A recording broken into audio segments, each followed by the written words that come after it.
సంగారెడ్డి 12వ వార్డులో రాము సాహితీకి బ్రహ్మరథం పడుతున్న వార్డు ప్రజలు. సంగారెడ్డి పట్టణం 12వ వార్డులో బీజేపీ కౌన్సిలర్ అభ్యర్థి రాము సాహితీకి మద్దతుగా జిల్లా అధ్యక్షులు గోదావరి అంజిరెడ్డి గడప గడపకు ఎన్నికల ప్రచారం నిర్వహించారు. ఈ సందర్భంగా వారు మాట్లాడుతూ 12వ వార్డులో అభివృద్ధి కుంటూ పడిందని అన్నారు. కాంగ్రెస్ బీఆర్ఎస్ ప్రభుత్వాలు గతంలో ఎలాంటి అభివృద్ధి పనులు చేయలేదని అన్నారు.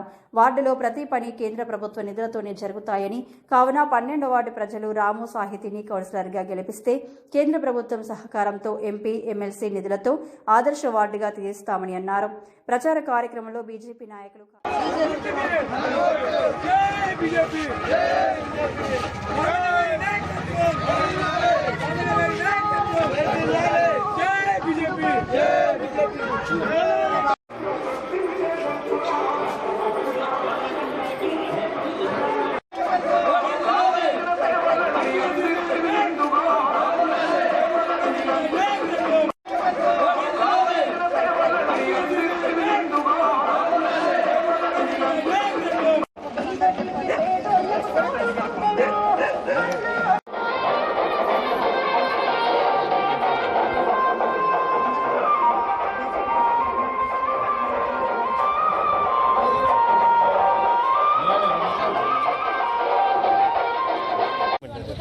మన భవిష్యత్తును మనమే కాబట్టి వాళ్ళందరూ కూడా అవేర్నెస్ కొట్టున్నారు. అంతేనాకి ఇప్పుడు దగ్గర పెద్ద ఉంది కదా, రాగానే ఓటు ఎవరికి వేసుకోమంటే కమలం పువ్వు గుర్తుకే, గుర్తుకే, గుర్తుకే, కమలం పువ్వు గుర్తుకే. జై బీజేపీ, జై బీజేపీ. 12వ వార్డు బీజేపీ అభ్యర్థిగా నేను నిలబడుతున్నాను. నా పేరు రాము సాహితీ. 12వ వార్డు అభ్యర్థిగా నిలబడుతున్నాను. ఈ 12వ వార్డులో చూసుకున్నట్టయితే గత ప్రభుత్వం చేసిన అభివృద్ధి పనులు ఏం కనబడడం లేదు. ఎందుకంటే మన సంగారెడ్డిలో 38 వార్డులో అత్యుత్తమైన వార్డు 12వ వార్డు. అందులో అతి దారుణమైన వాడు 12వ వార్డు. ఎందుకంటే ఒక్క గలీలో కూడా సీసీ రోడ్లు లేవు, ఒక్క దగ్గర కూడా డ్రైనేజ్ లేవు. మేడం అక్కడ ఇస్తే తెలుస్తుంది కానీ మేడం ఇక్కడ రావడం జరిగింది. ఒక్క గలీలో కూడా సీసీ రోడ్లో ఫుల్ ఎడ్యుకేటెడ్ ఏరియా, ఫుల్ మన ఎడ్యుకేషన్ ఏరియా, ఎంప్లాయ్మెంట్ ఏరియా, మొత్తం పాష్ ఏరియా. అటువంటి వాడు 12వ వార్డు. ఆ 12వ వార్డు ప్రజల యొక్క బాధలు చూస్తే వాళ్ళ బాధలు వర్ణాతీతం. అదేవిధంగా ఇంతకుముందు అక్కడ మన క్యాండిడేట్ బీజేపీ క్యాండిడేట్ తరఫున ఎవరు లేకుండా ఈసారి అధిష్టానం నన్ను గుర్తించి సీట్ ఇచ్చింది. ఈసారి నన్ను గెలిపించినట్టయితే మా అంజిరెడ్డి సార్ ద్వారా, అలాగే రఘునందన్ సార్ ద్వారా మనం గల్లీలో సీసీ రోడ్లు కానీ వీధి లైట్లను కానీ ఖచ్చితంగా చేపిస్తానని, అదేవిధంగా సంగారెడ్డిలో 38 వార్డులలో గల 12వ వార్డుని ఆదర్శవంతంగా తీర్చిదిద్దుతానని తెలియజేసుకుంటూ అందరూ కమలం పువ్వు గుర్తుకు ఓటేయాలని. జై బీజేపీ, జై మోడీజీ, జై శ్రీరామ్. అందరికీ నమస్కారం. ఈరోజు మున్సిపల్ ఎలక్షన్లో భాగంగా మరి ఉదయం నుండి కూడా ఇక్కడ ఉన్నటువంటి 38 వార్డులలో మరి గడప గడపకు బీజేపీ కార్యక్రమంలో పాల్గొనడం జరిగింది.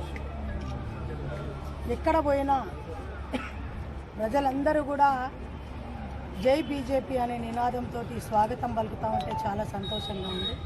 చిన్నపిల్లలైతే అందరికీ, చిన్నపిల్లలు వాళ్ళ అమ్మా నాన్నలకి, వాళ్ళ నానమ్మలకి అందరికీ చెప్తారు మోదీ తాత కోటేద్దాం, మోదీ తాత కోటేద్దాం. అంటే చిన్న పిల్లలలో కూడా ఈరోజు చైతన్యవంతం వచ్చిందంటే మన దేశ ప్రధాని నరేంద్ర మోదీ గారు చేసినటువంటి అభివృద్ధి ఒక చిన్న పిల్లల నుంచి మొదలు పెడితే పండు ముసళ్ళ వరకు కూడా ఈరోజు మోదీ గారు కావాలి అనే ఒక ఆలోచన వచ్చింది అంటేనే ఈరోజు సంగారెడ్డి జిల్లాలో చైర్మన్ కైవసం చేసుకుంటామనేది మాకు అర్థమైంది.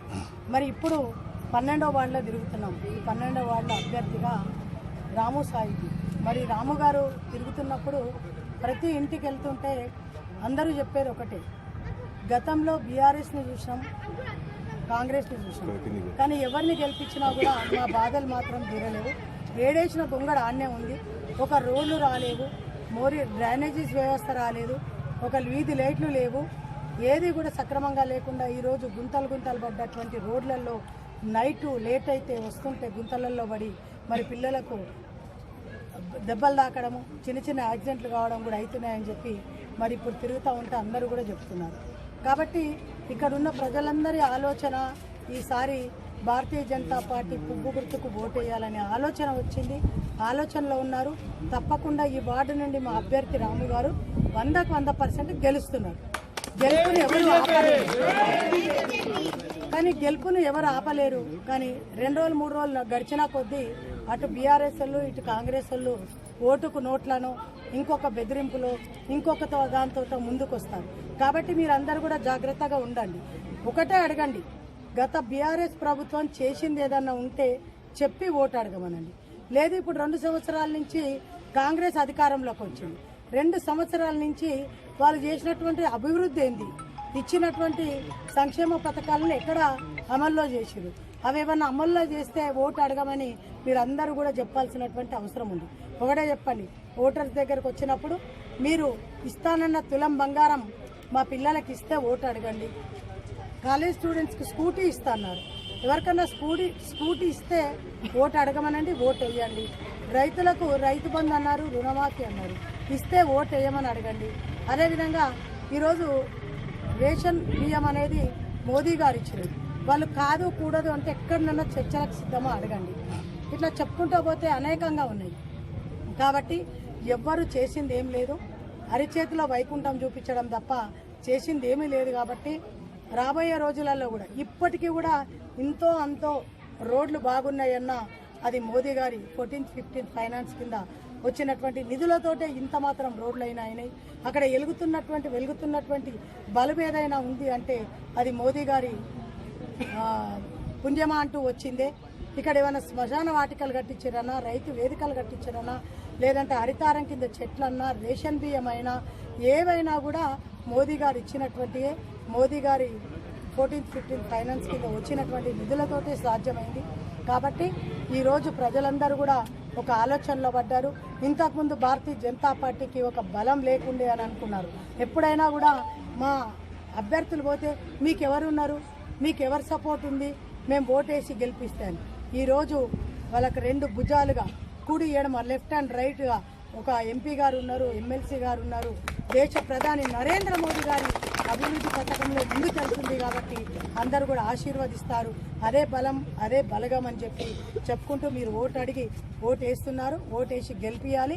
గెలిపించిన తర్వాత రాము గారితో పాటు ఒక జిల్లా అధ్యక్షురాలుగా జిల్లా పార్టీ తరఫు నుండి నేను కూడా ఉండి వారికి ఫండ్స్ వచ్చే విధంగా చూస్తాం, ముందుకు వెళ్తాం, అభివృద్ధిని చేస్తాం, ముందుకుంటామని తెలియజేసుకుంటూ జై హింద్, జై భారత్.